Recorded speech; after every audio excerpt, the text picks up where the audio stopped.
Hello, my dear Pisces! Hello, hello, hello, hello! Second half of September, mga my dear Pisces. Second half, this is from September 16 hanggang sa katapusan, mga my dear. And this is a general reading. Okay, so kukuha ako, my dear, ng oracle card for you. At habang hinahanap ko, my dear, ang iyong oracle card, we have here the energy of justice. Hindi ko na magagawa kasi nahulog na ang iyong oracle card, my dear. Sige, ano bang gagawin ko? Ang gulo. Oh.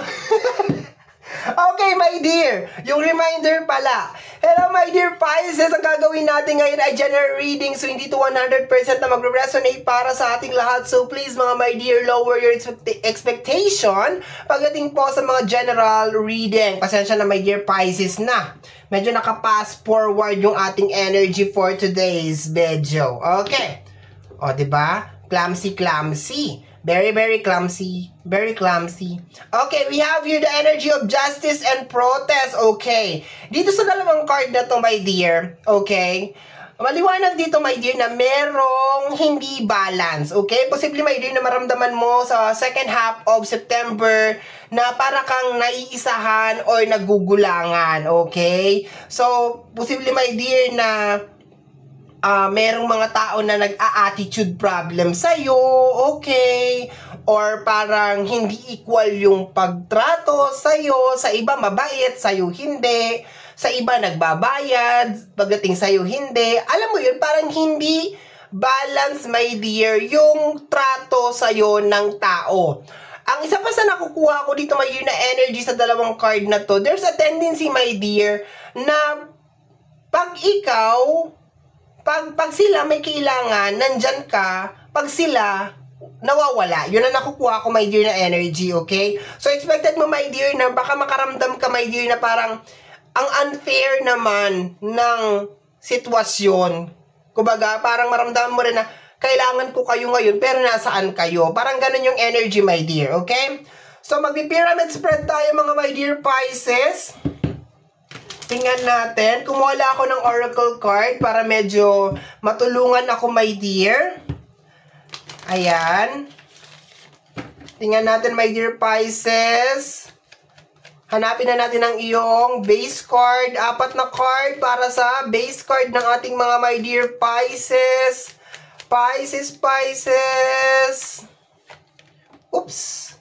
Okay, we have here the energy of the Queen of Swords. Okay. Related, my dear, sa energy ng decision making. Okay? So, ang nakukuha ko sa energy ng Queen of Swords, parang meron kang inoobserbahan na tao. Parang hindi ka makapag-decide, my dear, kasi parang gusto mo maging maliwanag sa iyong mga mata, my dear Pisces, na parang ang nakukuha ko dito, my dear Pisces, ganito ha. Parang ang nakukuha ko dito, my dear, parang gusto mo siyang i-cut off. Parang gusto mo siyang i-cut off sa energy ng Queen of Swords. Parang gusto mo siyang tanggalin, pero parang ayaw mong magsisi na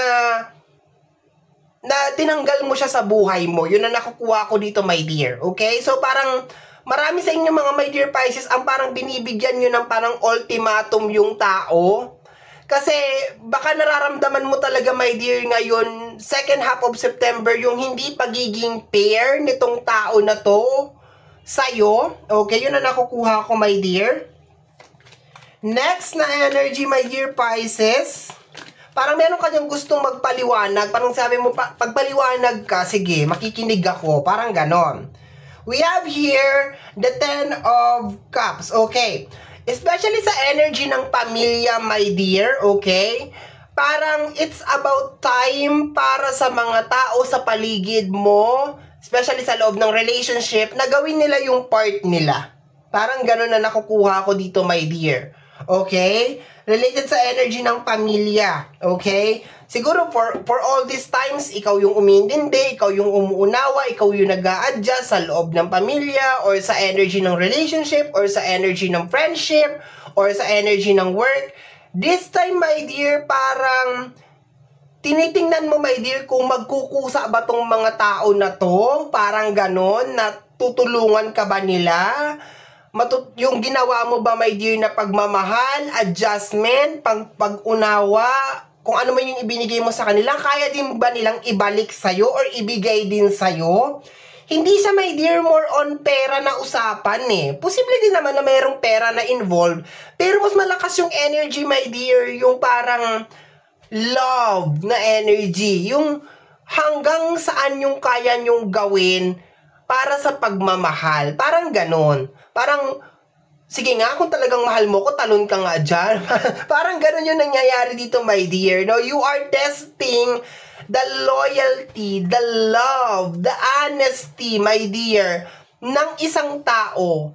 And nararamdaman mo, my dear, sa second half of September na panahon na para tanggalin siya. Pero ayaw mo kasing magsisi. Ayaw mo yung typical na parang after 3 years, after 4 years, pagsisihan mo, my dear, na nakipaghiwalay ako sa kanya or inilayo mo yung sarili mo sa taong to, yung ikaw mismo yung gumawa ng cut-off. Parang pangit mapakinggan, my dear Pisces, pero parang naghahanap ka ng butas para i-cut off yung tao. Parang ganun. No? So, expected mo, my dear, talaga na pinupuna mo talagang pinapansin mo talaga yung mga ganun na eksena, my dear. Okay? Especially sa loob ng family and relationship. We have here the energy of justice, okay? Pag lumalabas ang justice, merong hindi balance, okay? So, tingnan mo, my dear, may justice card over here, may justice card over here. Dalawa na yung justice. So, ibig sabihin, my dear, baka medyo matagal na to na nangyayari na parang hindi balance o hindi pantay yung pagtrato sa'yo ng mga tao sa paligid mo. It really doesn't matter kung sa loob man to ng pamilya, sa loob ng relationship, sa loob ng trabaho, sa mga kaibigan. Nararamdaman mo na hindi pantay. Pero, ang nangyayari kasi, my dear, umaalma ka na sa second half of September. Para ka nang hindi komportable sa ganitong sitwasyon. Hindi ka na natutuwa, hindi ka na nasasayahan, my dear, sa ganitong sitwasyon. Kaya, nararamdaman mo na parang, tanggalin ko na kaya siya sa buhay ko, alisin ko na kaya. Pero, meron kang pero, my dear Pisces eh. Pero, gusto ko mag-explain muna siya. Gusto ko parang binibigyan mo pa ng second chance, ganon, 'di ba? Patunayan niya kung mahal ba talaga niya ako or 'di ba, mag-e-effort ba siya or magbabago ba siya. 'Yun ang nakukuha ko na energy. Pero ang pinaka overall na energy, my dear, so far is yung hindi balance na pagtrato sa'yo. Okay? Yun siya. Okay. Let's go. Last card sa ating base card. This is the energy of the Ace of Pentacles. Okay? So, energy of blessing. Okay? So, marami sa inyo, my dear, ang nakafocus talaga sa energy ng transformation and blessing. Maganda siya, my dear. So, marami sa inyo talaga ang nagpo-focus sa energy ng Ace of Pentacles. Ibig sabihin, willing ka naman magsakripisyo, willing ka namang gawin lahat para maging maayos, my dear, yung flow ng buhay. Ang pinopoint mo dito, my dear Pisces, sa second half of September is yung energy, my dear, na ako na lang ba yung may ganitong mindset? Ako na lang ba yung magpupush? Ako lang ba, kung sa relationship, ako lang ba yung may gusto ng ganitong sitwasyon? Ikaw, wala kang gagawin, wala kang, yung parang ganun na energy, my dear, no? Hindi ka sa nagbibilang, pero parang, ang nakukuha ko, parang naka-pass forward yung energy, parang mas mapapadali nating maaabot yung mga bagay-bagay kung magtutulungan tayo. Parang ganon.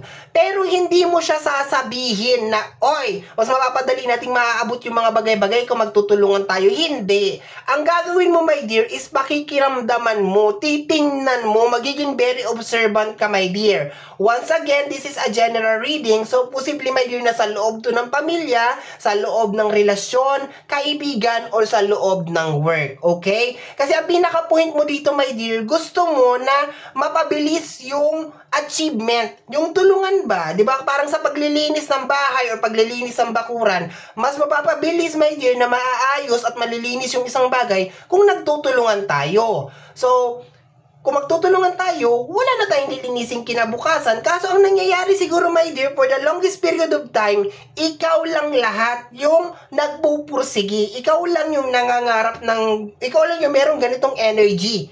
Kaya parang nararamdaman mo, parang ang unfair. Parang ang unfair. There's a tendency din, my dear, na baka hingi lang din sila ng hingi sa'yo ng pera or masyado silang, alam mo yun, mareklamo, complain ng complain, yun ang nakukuha ko, my dear. Wala naman silang ginagawa para maayos yung problema nila.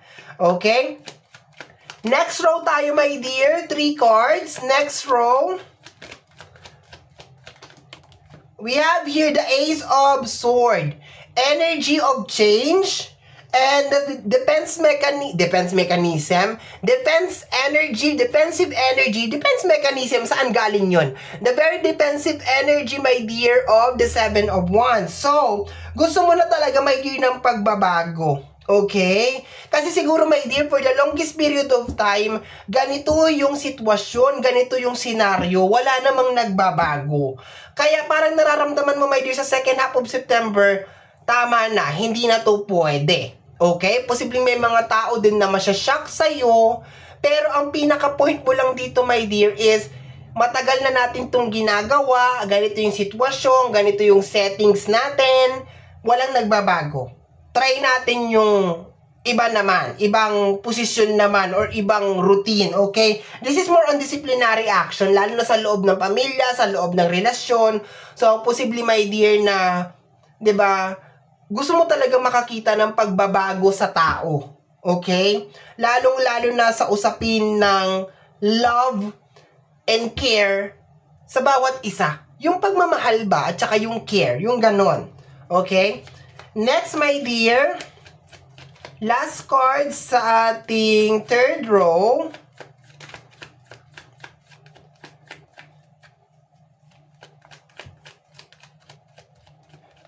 Okay, we have here the Page of Sword. Okay. Pinipilit mo, my dear, pakalmahin ang sarili mo. Okay? Sa kabila, my dear, ng mga pagbabago na gusto mong mangyari, pinipilit mong pakalmahin ang sarili mo. Yun ang nakukuha ko dito, my dear. Kasi nandoon pa rin yung energy na ayaw mo pa rin makasakit ng damdamin ng ibang tao. Ayaw mo pa rin na magkaroon ng gulo. Mas pinipili mo pa rin, my dear, ng mademokrasya, yung tahimik ba, my dear. Pero, 'di ba? Gusto mo na talaga ng change. Gusto mo na talaga ng pagbabago. Hindi mo na nagugustuhan kung anong nangyayari sa'yo. Okay? Hindi mo na gusto kung ano yung nangyayari o kung paano ka tratuhin ng mga tao sa paligid mo, my dear. Okay? Next, my dear Pisces, we have here the energy of the King of Wands. Okay? So, ang hirap nitong ginagawa mo, my dear, kasi gusto mo ng pagbabago pero hindi mo alam kung paano mo i-implement. Okay? Kumbaga parang wala kang magawa kung hindi magmasid, pag-obserbahan, pagmasdan, paminsan-minsan siguro parang i-correct, magsalita. Kasi nananaig pa rin talaga dito sa energy na to, my dear, yung maski na nadihado ka, maski na hindi ka tinatrato ng tama, mas nananaig pa rin dito sa reading na to, my dear, na mas iniintindi mo pa rin talaga yung kapakanan nitong mga tao na to na hindi naman iniisip, my dear, yung kapakanan mo. Okay? Mabait ka pa rin sa part na to, my dear. Okay? Pero nararamdaman ko, this is going to be the last time na pag hindi nag-effort yung tao na yun, posibleng tanggalin mo na talaga sa buhay mo. Yun ang nakukuha ko dito, my dear. Posibleng lumayo ka, posibleng iwasan mo na, yun ang nakukuha ko dito, my dear. Next is the King of Sword. Okay. Gusto mo lang talaga ng pagbabago. Hindi mo na nagugustuhan, my dear, yung rotation. Ayaw mo na. So, yun ang nakukuha ko dyan. Na-stress ka, nag-overthink ka.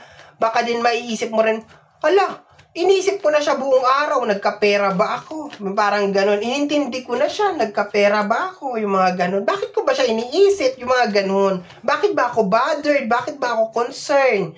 Yung ganun na nakukuha ko dito, my dear.